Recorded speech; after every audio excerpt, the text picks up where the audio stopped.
It is, a great pleasure to present today an opportunity that is arising because of the opening of FRIB. This is something that we celebrated recently, and I want to show you today just the things that will come out of FRIB as we proceed. So Kurt Zinn, D.V.M, MS, Ph.D, was recruited to the new Institute of Quantitative Health Sciences and Engineering in August of 2017 under the Global Impact Initiative. He is a professor of radiology, biomedical engineering, and small animal clinical sciences, with appointments in the colleges of engineering, human medicine, and veterinary medicine.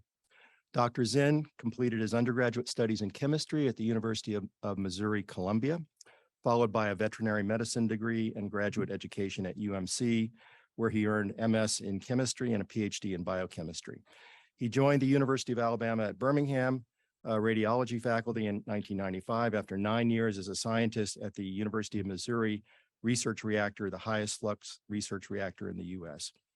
As a professor of radiology at UAB from 2003 to 2017, he also served as director of the Radiology's Division of Advanced Medical Imaging Research from 2009 to 2017, and Vice-Chair of Translational Research from 2015 through 2017.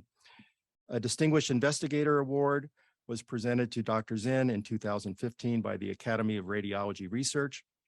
His research includes the development of molecular imaging approaches for cancer diagnosis, treatment monitoring, and therapy. Dr. Zinn has contributed significantly to more than 10 phase I clinical trials. This morning, you'll be hearing more about his research the research being conducted in his lab, how his team is leveraging the assets of the facility for rare isotope beams, and the connections he's making to our health care partners across the state. Please welcome Dr. Zinn.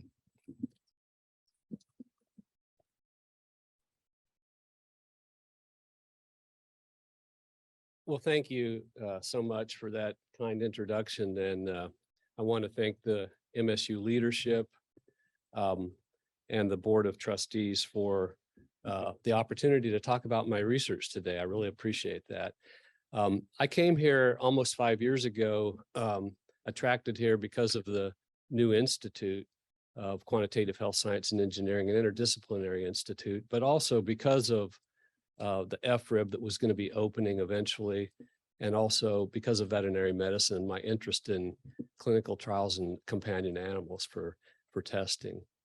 And I'm blessed really to be here and to have such fine students that are interested in pushing this program forward. And the students like to keep it interesting. They're really interested in not just the science, but how we can communicate better the science to the public. So one of the things we did in our lab recently was we had a competition to come up with some science haikus that, are Japanese poetry, 17 syllables. And it was amazing what the students came up with. And I'm sharing 2 of those poems on the title side here. And I really like the one on the left that says, can't hear, smell, or see, radioactivity makes the unseen seen. And that's by one of my PhD students in biomedical engineering, Kylie Smith. So what is radioactivity? And I'm not able to advance, so. An element is defined by the number of protons, but they can have variable neutrons. And so when they aren't stable, they're radioactive, and they decay to something that is stable. Examples that we use in imaging are shown here. They release gamma rays, and it's the gamma rays that we detect with our imaging instruments. Things like Tech-99M, F-18, you probably heard of. The 18 refers to the number of total protons and neutrons. So in this case, there's 9 protons making it fluoride, and then 9 neutrons. For the therapeutic radionuclides, you probably heard of I-131 for iodine therapy for thyroid cancer, or cobalt-60, something like that. They emit particles that deliver high radiation doses. So we use these materials in biomedical research. Now, believe it or not, we are all radioactive. we have natural radioactivity in us, potassium 40, carbon 14, which is produced in the upper atmosphere. We're all naturally radioactive. And we also try to avoid radioactivity. A lot of us have radon remediation systems in our basements. We don't want to breathe that radon gas that comes from decaying uranium in the soil. So these are examples.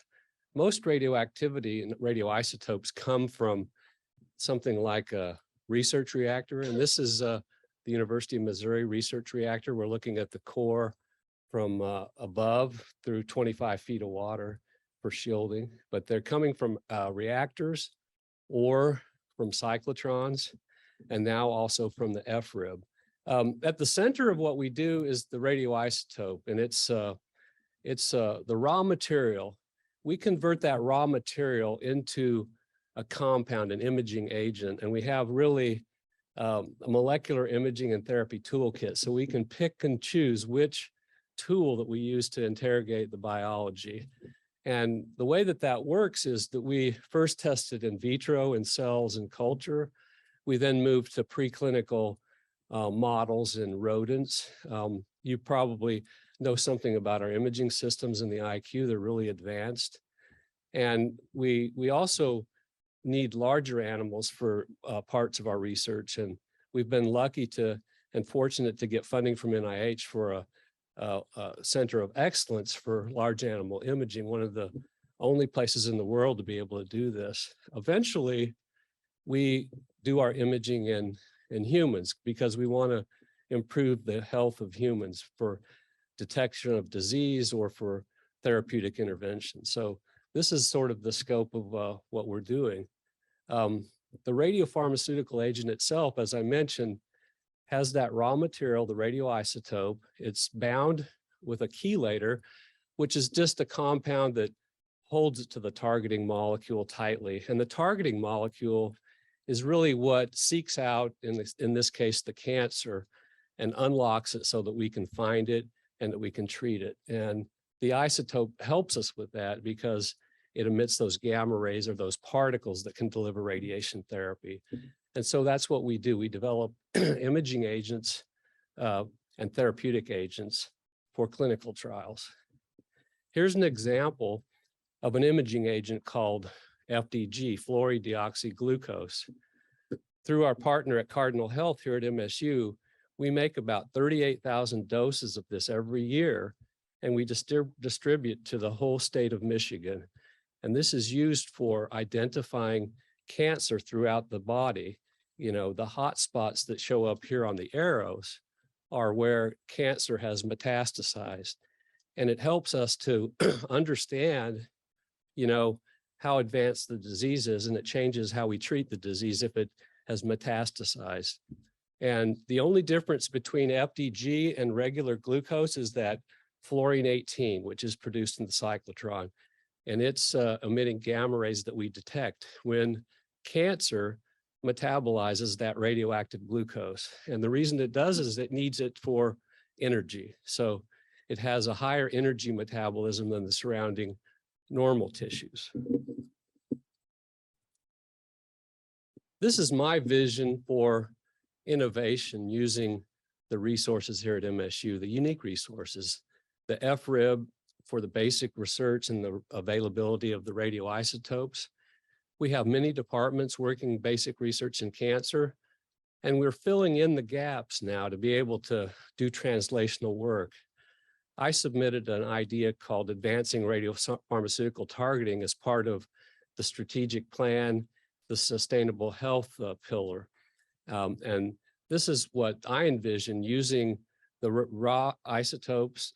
We need to be able to manufacture drugs that we can administer to humans, and we do that in the new radiopharmacy. We have all the preclinical imaging capabilities, and then with this recent CO6 grant, we're building a new center of excellence that'll help us with the translation.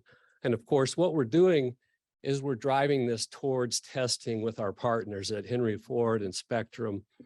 And also in Grand Rapids, I'm going to use the BAMP facility to produce a drug for bladder cancer with a urologist at Spectrum. We're doing a phase 1 study there. So we take advantage of all the resources that we have.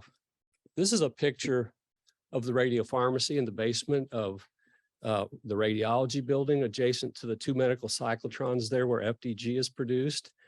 This is a small facility, a training facility where we can make human doses, but where we can also train students. There's a shortage of trained people to be able to handle radioisotopes and to be able to do these projects. So we're training the next generation. That's really the best that I can do now, not only do the clinical trials, but train the people who will replace me when I am no longer able to continue the work.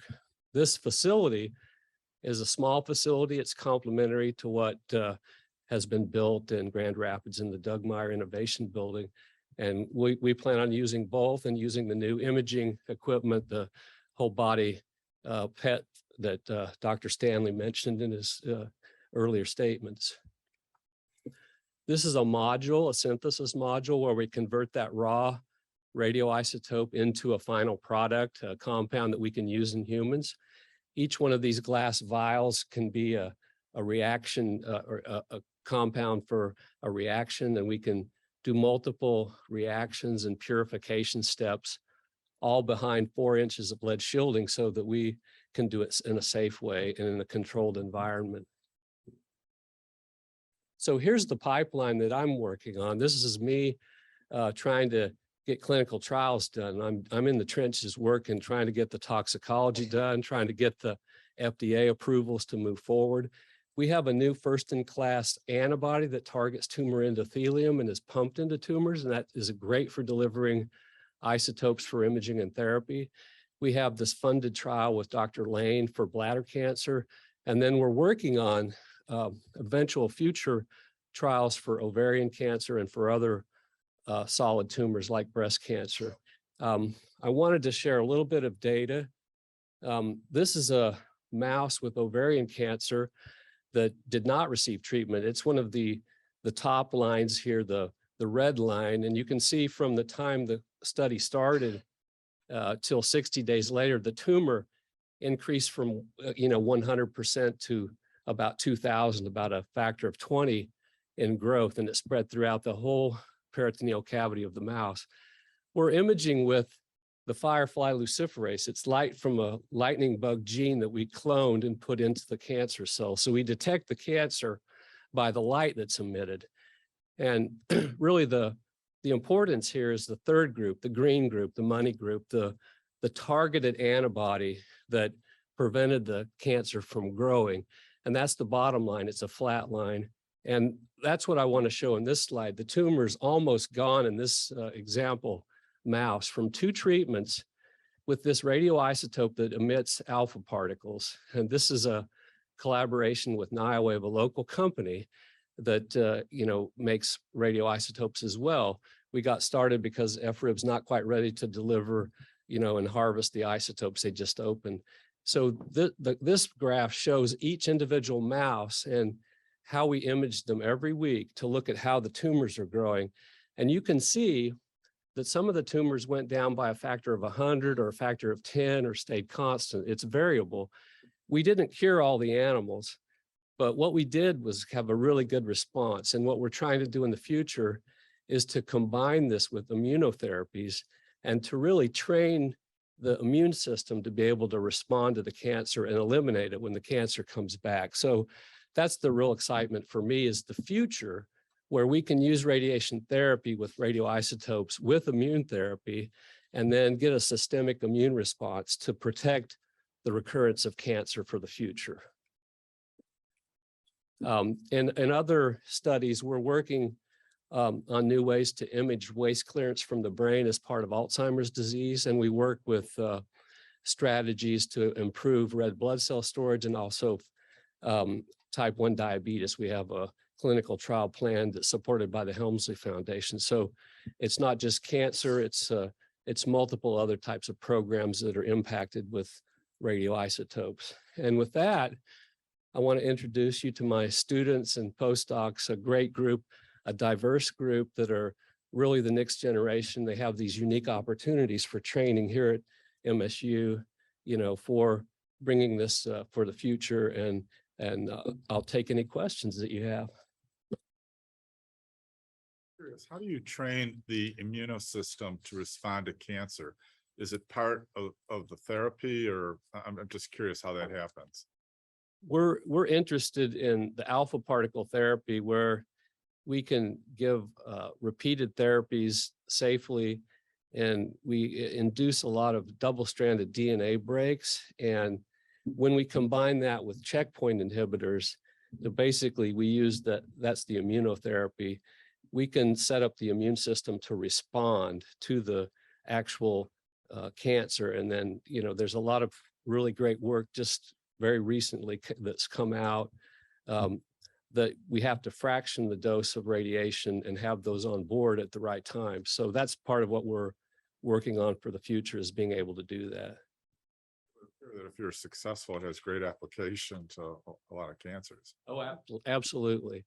And we think it can be applied to, for example, interventional procedures where we can deliver directly to the solid tumors the right dose of radiation when we have the immunotherapy on board, and then be able to really change the paradigm for how we treat cancers. Thank you, and good luck. Thank you. Other questions? I just wanted to make a comment that this is incredible work, and just thank you for doing it, and thank you for doing it at MSU. We're really lucky to have you. So thank you. I have a couple of questions. We had to look up 9 words while you were talking. So I appreciate learning. Thank you. I do wonder, what was the last TV show you ever watched? I watch a little bit of TV at night with my wife. It's usually driven by what my 10-year-old son wants to watch, though, honestly. So, And then what's the last book you read? I'm usually reading articles. So I got a book for Christmas, and I'm not quite done with it yet. I'll read a little bit, but the students keep me pretty busy. I try to be attentive to what they need, for reviewing their writings and so forth. And so that's really what my focus is. Pretty focused, like laser beam. I'm thrilled to be at MSU and to have the opportunity, to drive this forward. And I've been so fortunate to get these great students. And so I don't want to let them down. I have to keep working to make sure they're advancing. My final question is around the lightning bugs. You said you took a gene from the lightning bug to create the imaging. Tell me what happened. Well, we use this luciferase, it's called. It's what makes the lightning bugs give off their light. We put that in the cancer cells, and then we can detect where the cancer cells are located because of the light that's given off. And it's a technique that is very efficient. So we image 5 mice at a time, and it takes about 3 or 4 seconds to collect the image for all 5 mice, and we can analyze them and just repeatedly image them over time. And the pioneer for this is actually the person who developed the machinery and everything, is Chris Kontag. He started the company, Xenogen, that marketed these devices, and he's here at MSU. He's the director of IQ. So he started it, and it's taken off. Every lab essentially in the world doing this kind of research has this device. Oh my, yeah. So I just appreciate all of your work, and that I know a little bit more about FRIB.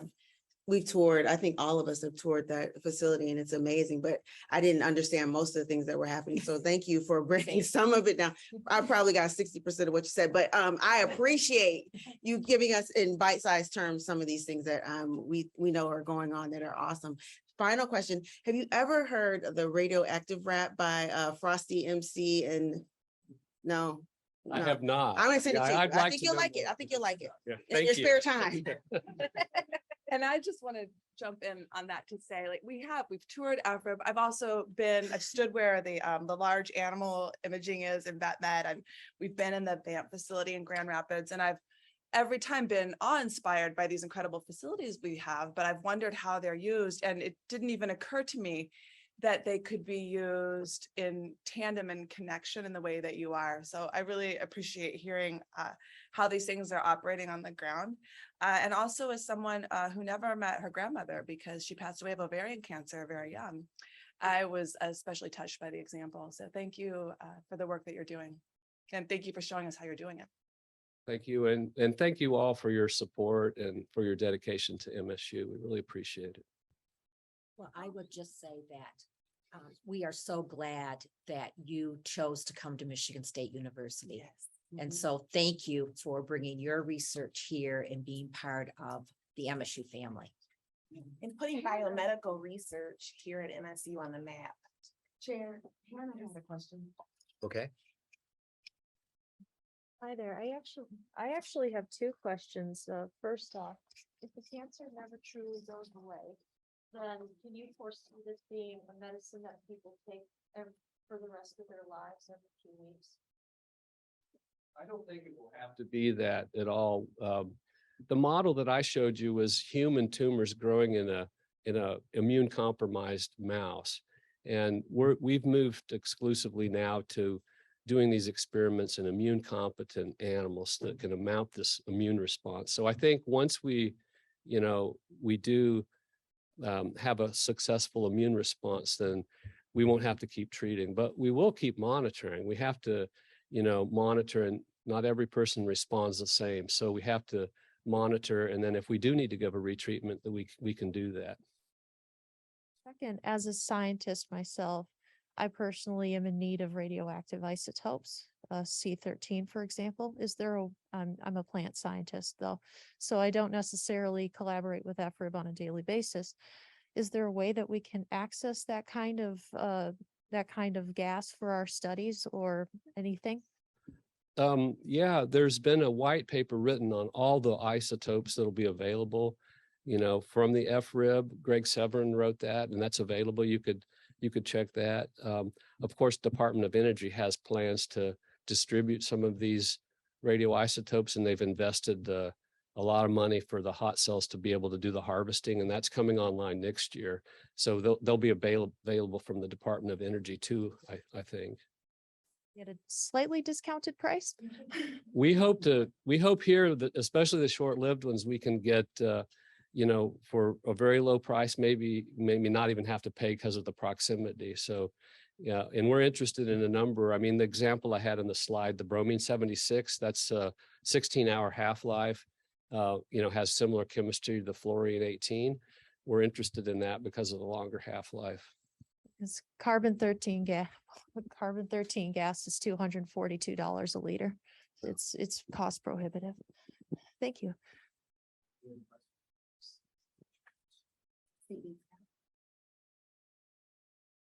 Yeah, thank you for the lovely presentation. I was just curious, are there other human or non-human medical applications aside from treating tumors like you had suggested? I was just in general. Yeah, there are a lot. I mean, neurodegenerative diseases, there's tracers, imaging agents for diagnosis and following treatments of those diseases. And I mentioned we have a strategy to image waste clearance from the brain with F18 labeled sorbitol. It's a non-metabolized sugar.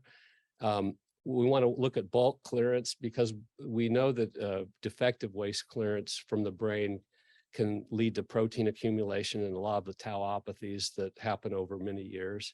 So yeah, it's not just cancer, it's neurosciences and plant sciences, just very broadly, they can be used for many different things. Thank you for your time today. So just very quickly, really appreciate the multidisciplinary nature of your work and the collaboration. So I think you're crossing multiple colleges, just looking at the students that are available. And that's something we talk a lot about in the strategic plan at MSU, this ability to take advantage of these facilities and find talented collaborators from all sorts of colleges around. So you and I have had a chance to talk before about your outstanding work. So I won't make any questions or comments about that. But the collaborative nature of it, I think, is so important. So thank you for those efforts. Awesome. Thank you. Okay. So